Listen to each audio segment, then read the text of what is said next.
Salut l'équipe et bienvenue dans une nouvelle vidéo. Aujourd'hui, ce qu'on va travailler, c'est comment atteindre le corps en sparring ou en combat. Je vais vous montrer 2 directs du bras arrière, 2 jabs au corps et je vais surtout vous montrer la méthode pour pouvoir les utiliser et pouvoir les apporter en fait dans le combat. Parce que souvent quand on regarde les premiers sparring qu'on fait, et moi le premier, on est juste en train d'essayer de écraser le visage en fait de son adversaire. On dirait 2 frères qui se détestent ou 2 copines qui se haïssent. Et on oublie le corps. Alors que en boxe, souvent, quand tu as un adversaire qui est là, qui bouge, il y a un seul objet qui bouge pas, c'est le corps. Le corps, il reste toujours au même endroit. La tête bouge, mais le corps reste. On a souvent l'impression de s'exposer. Je me rappelle les premières fois où j'allais justement m'approcher au corps, je me mangeais des contres au visage. I enjoyed it. T'as plus envie, après tu restes qu'au visage. Et on se retrouve à essayer de faire une bataille au niveau de la tête et on oublie en fait 90% des coups qu'on peut porter en boxe. La première chose à comprendre, c'est d'abord déjà les 2 axes qu'on a quand on est en boxe. On a un axe au niveau du visage, c'est pour ça qu'à chaque fois qu'on vient, qu'on tourne en boxe, on sort toujours de l'axe, et même quand on envoie les coups, on sort. Et on a aussi un axe au niveau du corps. L'axe au niveau du corps, il correspond à quoi? Il correspond à ce que si je viens envoyer un coup au corps, j'ai pas envie de rester tout droit ici, parce qu'en fait, je peux me faire contrer à tout moment, que ce soit le visage ou que ce soit le corps. C'est pour ça que lorsque j'envoie un coup au visage, je sors de l'axe. Lorsque je vais envoyer un coup au corps, je dois aussi sortir de l'axe. Donc je vais vous montrer comment le faire avec le jab. Je vais vous en montrer seulement 2 jabs et 2 directs. C'est pas parce qu'il y en a que 2, c'est parce qu'il y en a tellement que je pourrais pas tous vous les montrer. Je vous montre moi ce que j'utilise le plus souvent, parce qu'en boxe, il n'y a pas besoin d'avoir 70 mouvements. Ce qu'il faut, c'est avoir des mouvements simples, mais qu'on fait à la perfection. C'est la perfection qui va vous permettre de pouvoir le reproduire à chaque fois, à tout moment, quand vous le voulez, et que ça devienne en fait un automatisme. Donc quand j'envoie mon jab, je me mets en position haute, et en fait, mon bras avant va tout simplement descendre en diagonale directe pour aller toucher soit le plexus, soit le nombril pour sortir entièrement l'air de l'adversaire. C'est un jab qui est très puissant parce que regardez ce qui se passe avec mon pied avant. Quand je fais un pas en avant, en fait, je laisse tomber tout mon poids directement sur l'adversaire. Je me laisse vraiment tomber en entier pour aller écraser tout le poids. Le deuxième que vous avez, c'est celui qu'on connaît le plus souvent. Je me penche déjà en avant. Vous voyez là, je suis en squat, je suis vraiment stable, comme si j'allais faire du surf. Salut, ça farte. Donc je suis penché ici et de là, je viens rentrer sur le corps. Donc penché et je viens rentrer sur le corps. Les deux ont des buts différents, donc c'est à vous de les adapter. Tu te calmes, Denis? Souvent, quand on va d'abord se pencher pour aller piquer, ce qu'on veut, c'est juste aller attirer l'attention de l'adversaire en bas. On cherche pas à faire mal parce qu'on fera pas mal avec. Mais le but, c'est je viens ici, jabber là, en bas, en haut. Et quand je suis en bas, derrière, je peux remonter au visage justement en faisant la feinte parce qu'il s'habitue que, bah tiens, dès qu'il est en bas, je sais qu'il va pas envoyer au visage et c'est là que je peux remonter au visage. Je vais vous montrer sur le sac l'exercice comme il se passe. Regardez, vous allez entendre la différence de bruit entre les 2 coups. Lorsque je pars d'en haut, ici, vous voyez que j'écrase entièrement mon poids sur l'adversaire. Vous voyez que mon bras arrière reste toujours en position pour me défendre. Maintenant, le deuxième, quand je me penche et que je viens piquer.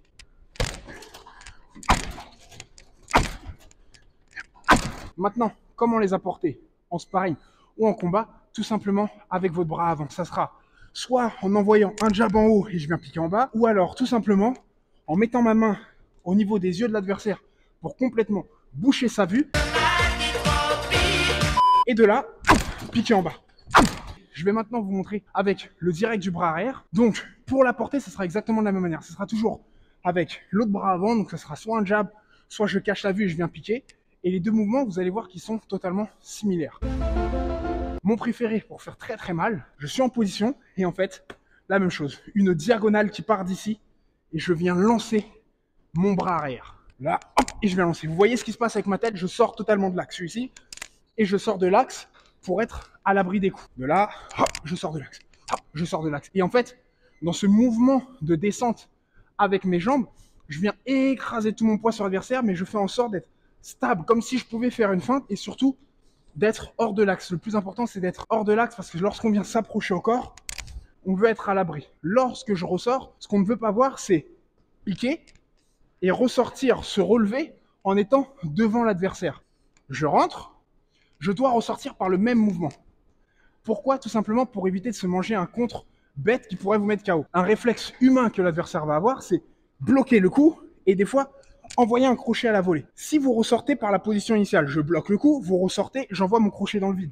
Si maintenant vous ressortez en face de moi, je bloque le coup, lorsque vous vous relevez, je vous attrape directement à la mâchoire. Vous n'êtes pas content? Triplé. C'est tout ce qu'on veut pas. En boxe, quand vous faites des mouvements, il faut se dire une chose. Je fais le travail, il faut qu'il soit parfait du début à la fin. On fait pas 99%, on fait 100%. On donne pas l'occasion à l'adversaire de nous toucher. Lorsqu'il nous touche, c'est vous qui lui faites une fleur. Ne donnez pas de fleurs gratuites. On ne donne pas des roses à n'importe qui. Parmi les secteurs impactés, les fleuristes. Le deuxième, comme pour le jab, je cache la vue, je fléchis mes jambes et j'envoie. Un peu comme un coup de karatéka. Ici, hop, hop. Mais vous voyez comme je ressors. Hop, hop, hop. Je ne me penche jamais en avant parce que c'est ici que je peux perdre mon équilibre. Je vous montre maintenant sur le sac.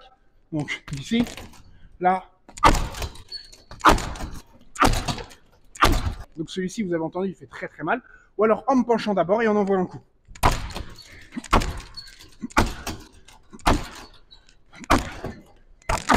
Le deuxième est en plus pour marquer des points ou justement jouer avec l'attention de l'adversaire. Lorsque vous travaillez ce mouvement-là, soyez vraiment extrêmement concentré sur vos placements des mains et comment vous allez utiliser votre corps pour rentrer et ressortir. Travaillez ce mouvement jusqu'à ce qu'il devienne le plus naturel possible en vous concentrant pour taper sur les phalanges. C'est pour ça que mes gants sont dans cet état-là. Voilà l'équipe, j'espère que la vidéo vous a plu. Dites-moi dans les commentaires ce que vous en pensez et ce que vous voulez pour la prochaine vidéo. Je pense que la semaine prochaine, on va travailler sur la défense. Malek en profite pour n'en faire qu'à sa tête. Salut l'équipe, à bientôt. Ciao.